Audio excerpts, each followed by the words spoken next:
Hello, good morning, good afternoon, good evening, wherever you might be. I'm so happy that you're being able to tune in at this time. I'm getting ready to share something that happened this week that was really eye-opening, to be honest. First of all, still learning to work with my service dog. She's got teeth. Anyhow, I did have her on something else, but she's like a 2-year-old. She gets distracted easily. Anyhow, so favorite toys. Anyhow, so I'm here sharing with you that I had an experience this week about fibromyalgia and discovered that the works that I had, they ended up coming back at me. I did a workout, as many know, that I cleared out with storage. I cleared out I've been doing before that. I did recycling.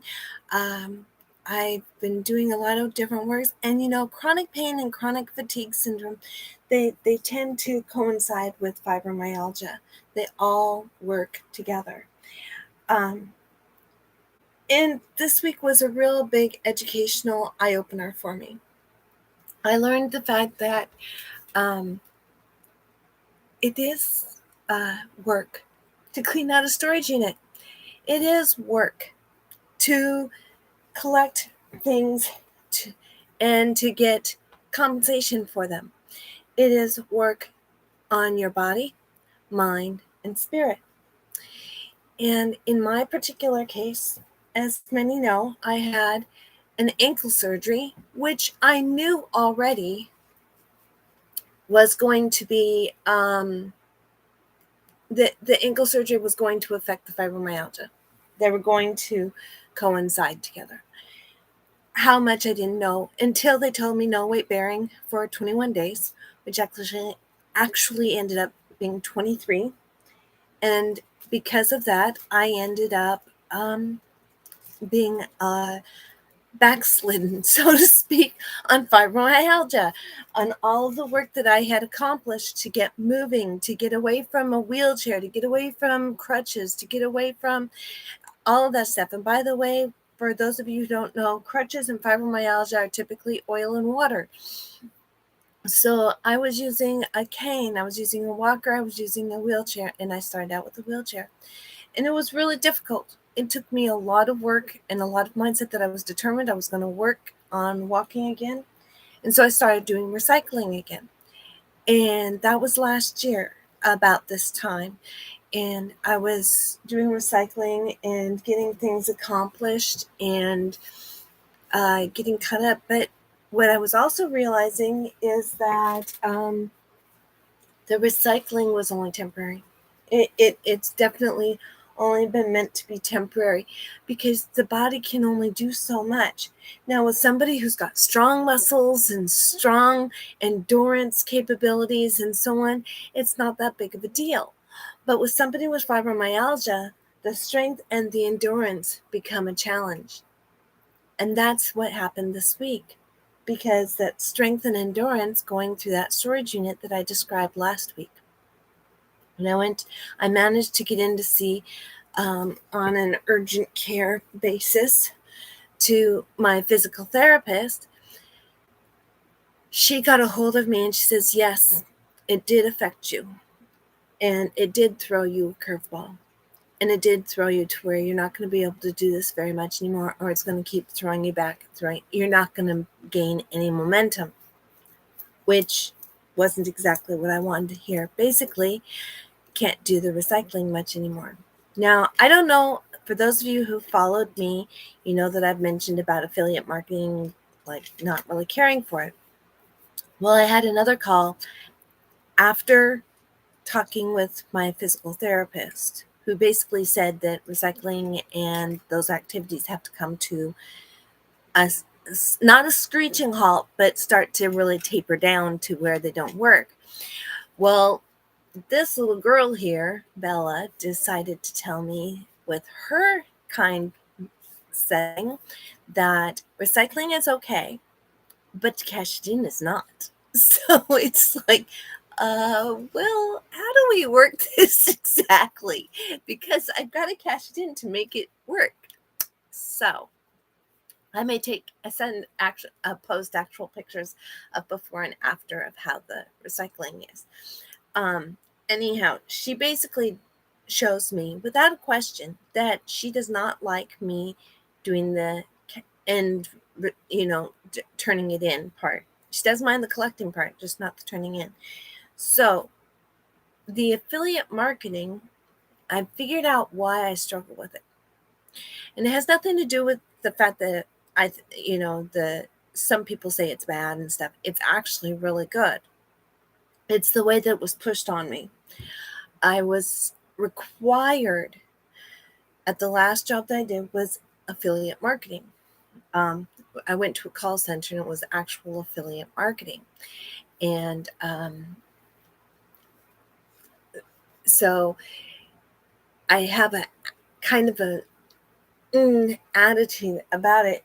And I'm now having to really look at it seriously. I have a few coaches that are helping me out to really look at it seriously in different manners, different views. And therefore, my goal is to be able to turn it around and make something of it. I've actually invested to work with a coach to get me into this affiliate marketing setup that's not in a call center, because I can't do call center because my body won't handle the stress. Yes, there's stress in call center. In fact, the best way I can define a call center, because I remember this so distinctly last time, on our trainings and stuff, I remember walking through and it was so quiet and peaceful outside, and then the door to the call center opened up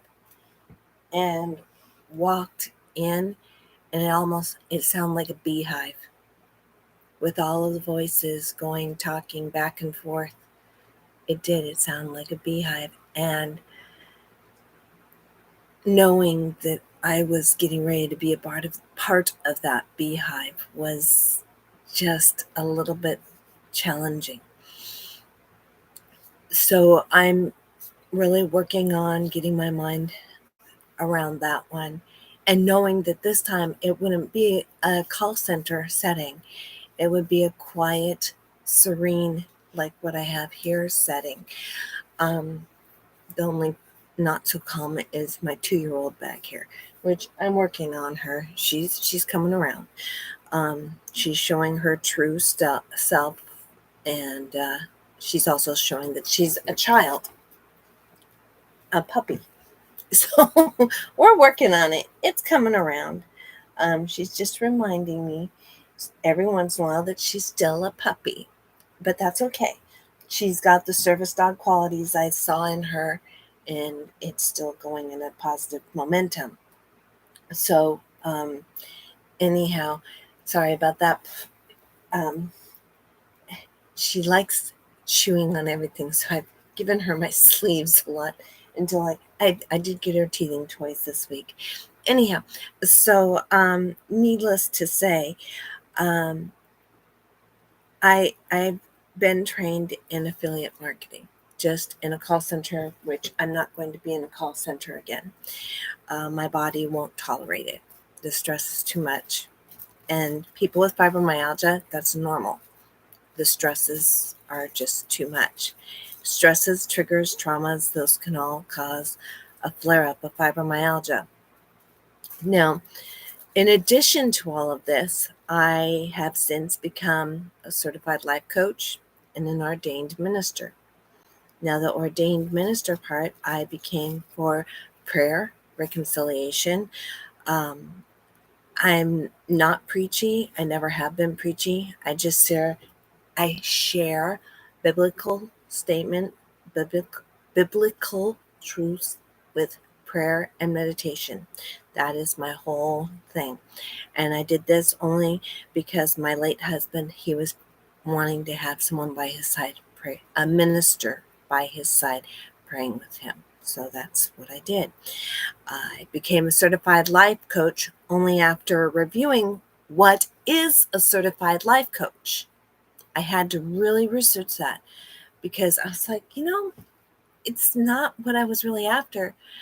But the irony is that's what I was trained with, is life coaching from childhood on up. I was trained to be a life coach and didn't even know it until I found out what a life coach is all about. Uh, I, I specialize in encouraging, uplifting, motivating, etc., and holding people accountable, um, giving them encouragement, helping them with their goals, and maintaining their desires accordingly. So that's kind of my specialty. Um, my truth is that childhood, I wanted to be an actress. Before that, I wanted to be in dance. But then I grew into adulthood and discovered that dance was not going to be an opportunity for me. But still, theater and acting are. And there's still a possibility in it.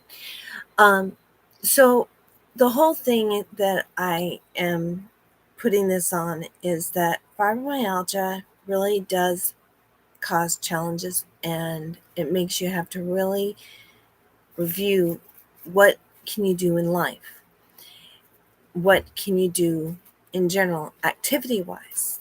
And when my physical therapist basically told me what I've been doing for since 2018 when I came back here to this house, I basically, my body's saying I can't do it really like I have anymore. So now I'm looking at doing the one thing I've been fighting. I've mentioned it, I've poo-pooed it, and it goes back to the finalizing. The call that I had was with a lady who wanted to coach me. I'm not going to say her name because that's irrelevant. She told me how much she wanted me to pay her to do all of this training and to do all of this internal stuff and so on and so forth. And when I heard her tell me how much, I'm like, you do realize that I tried this with someone else and it ended up being an utter joke on me. And she's like, well, then I guess you just don't want it. And it's like, I hate those kinds of sales pitches. And to me, that's a total sales pitch. It's like, oh, I guess if you don't, it's like, whoa, hold it. Stop right there. I don't like sales pitches like that. I tend to find a way out and then never go back to talking to the person, just the way I am. I am right now very low on pricing as a coach, very low on my trainings, and that's with intention. Um, the intention is to help people to get to know who I am, and I want to maintain it as in a low and affordable status, because my priority is to get out there and share with people, encourage people, motivate people, inspire and empower people. That's what I really want to do. That and acting. That's what I want. I don't. The rest of it's irrelevant. So, anyhow, basically, this lady ticked me off, and I said, "Well, I'll see what I can do about coming up with the funds. I'll do some affiliate marketing." And she said, "Affiliate marketing? Oh, well, good luck." And for those of you who don't know me, when somebody does something like that, says something like that, the way she presented it, it's like a challenge. It's like a challenge to make it happen. Now, the bad part is, though, because of the challenge and the way she doubted me, I also won't work with her. Because to me, a coach who doubts you doesn't deserve to be your coach in the first place because they don't trust you. Or at least that's the way they present it. So there you go. This is what I'm going with this week. I will share with you in presentations, not like a video like this, I'll share with you different affiliate pieces. I have shared a couple with Paid Viewpoint. I may just put the link in this description down below. I haven't learned how to put links in video yet. I know it's possible, I just haven't learned how. I'm very low to no tech on my end. So anyhow, I am happy to work with you. If you would like, connect with me, leave a comment, and I'll be happy to connect. So until next time, have a wonderful, blessed day, and look forward to connecting with you soon.